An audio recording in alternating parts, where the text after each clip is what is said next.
everyone, it's Eric Wen, and today we're going to be talking about figuring things out.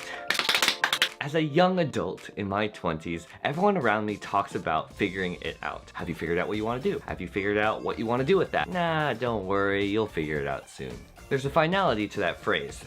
We treat it like it's something you can achieve or you can finish doing. And also, our messy ideas about happiness and fulfillment are all tangled up together with this same concept of figuring it out. As I mentioned in last week's video, I just went to one of my best friend's weddings, and it totally blew me away and surprised me by like how much I was moved. I'm no stranger to weddings, but man, like walking down that aisle, standing next to one of my closest friends who I've shared countless memories with, being in a huge room next to family and friends that I personally understand are so meaningful to him, knowing how awesome his wife Claire is, and also understanding like how life-changing and how much of a celebration this really is, it was seriously different. And so while I was standing there, unfortunately looking like I'm grabbing my crotch, I really realized like, wow, this is legit deepening and evolving my understanding of marriage, of commitment, of relationships, of sex, of like all these like life things. Some of it was starting to make sense in a way it didn't before. And so this week I was really thinking like, man, it is so important to me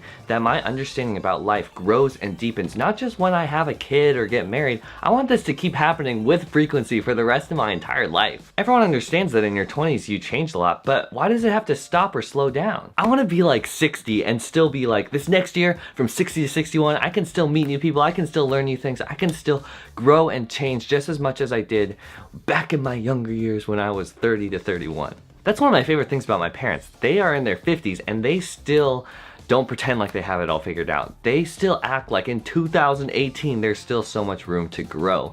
They're still connecting, they're still questioning, they're still learning from people of all ages with a very open mind.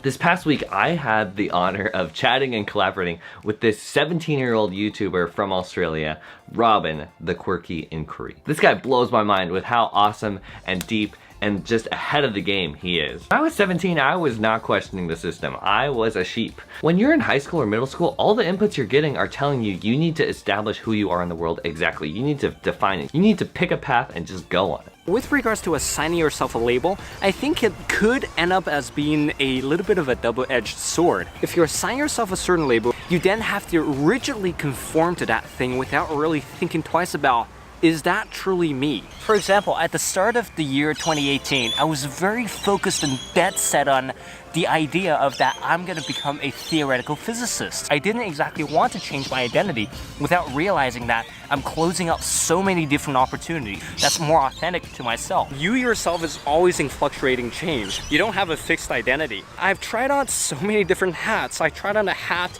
of a theoretical physicist. I tried on a hat of being a philosopher. I tried on a hat of being Peter McKinnon.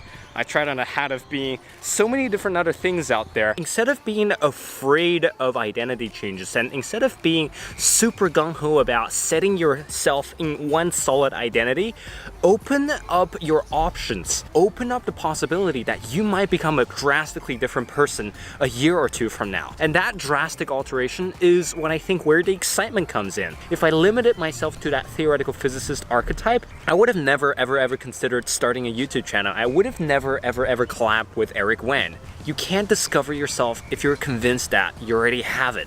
So let's not figure it out, or at least not in a final way. This doesn't mean be la-di-da aimlessly walking through life, but as you saw from Robin, you can not figure it out, but with purpose, with clarity, with conviction, with passion, and for the rest of your life. Thanks for listening, guys. I'm Eric Wen, young adult, pumped, passionate about sharing stories to encourage and hopefully give you an opportunity to think more deeply. So if you're interested in seeing more, hit that subscribe button, or if you want to check out Robin's awesome work and awesome channel and just get to know him better, hit him up. This guy's pretty cool and definitely thinks about things. No matter the age, no matter the context, let's keep thinking and growing together, friends. Over and out. I'll see you guys next time. Peace.